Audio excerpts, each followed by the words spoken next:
everyone. Very happy to be here.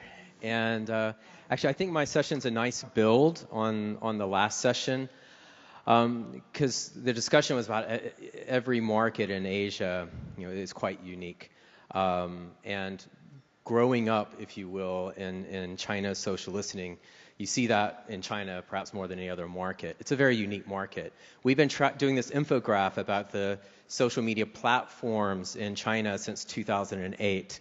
So this is 2008, 2009, 2010, 2011, 2012, right? And now 2013. And if you look at that and you're confused, you're confounded, you're intimidated, that's the point. China is it's a crazy, fragmented, unique, and dynamic social media landscape. And you know what? You go to Asia, it's the same. Now, Twitter's certainly used a lot more. Facebook's used a lot more across many of the different markets.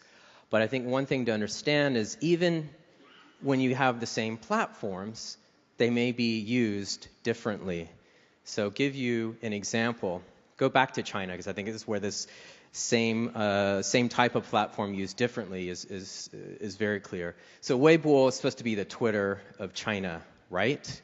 That's what they say. It's the Twitter analog. Actually, because the China market is unique, where entertainment sucks. I've been there since 1996. I can say entertainment sucks, TV sucks, movies suck. Media is not trusted. There's a one-child policy. So social media in general, Weibo in particular, it's about entertainment. It's about getting information. It's about socializing. So when you see things like this meme that was the third most popular meme in August of 2012, from our data, if we want to go back, and hopefully that won't come up. This meme here says, basically, if you take a date to a movie, take them to see Superman, because Superman is a real guy, whereas Batman, he's super rich. He's what they say in Chinese, gao shuai fu, not diao si, which is the guy on the right. And so, and this created a lot of buzz. Ha ha ha! Take your date to go see Spider-Man or Superman because he's a real guy, right?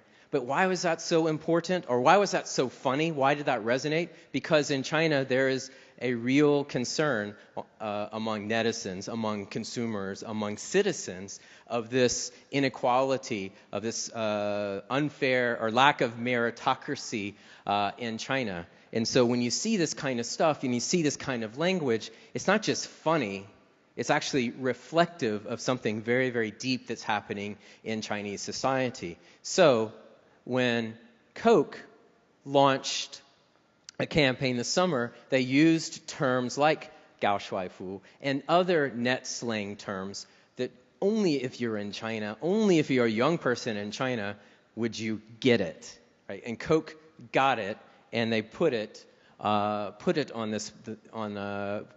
these nicknames on Coke bottles for people to buy. So that's where you could say Weibo is a universal platform in the sense that it is a microblog. Okay, but the way microblogs are used in China and the meaning of microblogging in China is very, very different. And as a brand, if you're listening, okay, it's not just a data set, it's actually a window to understand a very, very important media in that particular market. Okay, and it's not just about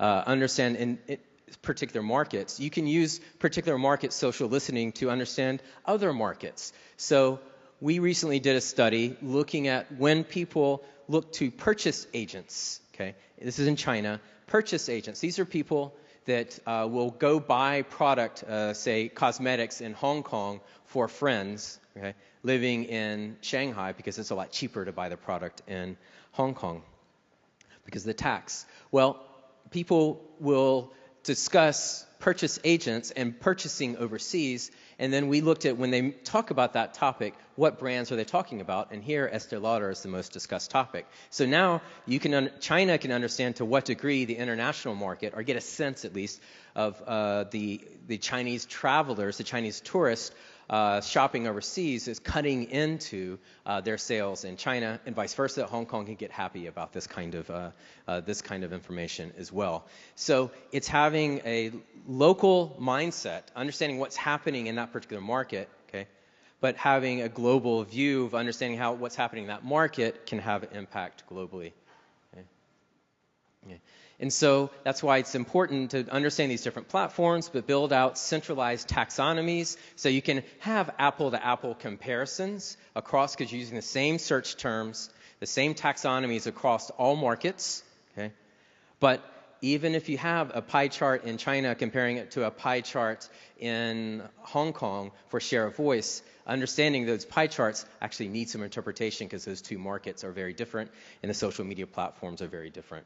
Okay? And that's why we are now, hopefully we're a successful case of a China company expanding successfully out of China. And we know it's a challenge, but this is our goal, to take what we did in China, this kind of thinking, and make it successful outside of China, APAC, and then the world. Thank you very much.